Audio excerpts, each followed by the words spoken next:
Welcome back to purely Islamic. रुक जाओ, एक लुकमा खाने से पहले ये बात दिल से सुन लो, क्योंकि ये लुकमा सिर्फ पेट तक नहीं जाता, ये तुम्हारे ईमान तक पहुंचता है। बड़ी गहरी बात है।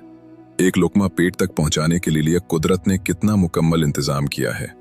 अगर खाना गर्म हो तो हाथ बता देते हैं, अगर सख्त हो तो दांत खबर कर देते हैं, अगर जायका बदल जाए तो जबान पहचान लेती है, और अगर खाना बासी हो जाए तो नाक फौरन बता देती है।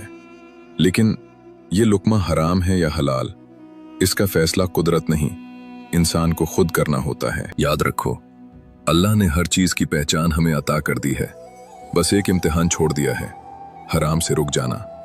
जो शख्स हलाल पर सब्र करता है ना, अल्लाह उसके रिस्क में सिर्फ बरकत ही नहीं, इज्जत भी डाल देता है। और जो हराम को नजरअंदाज कर देता है, उसका पेट तो भर जाता है मगर दिल कभी सैर नहीं होता। अपने लुकमे को पाक रखो, क्योंकि हलाल लुकमा इबादत में जान डाल देता है।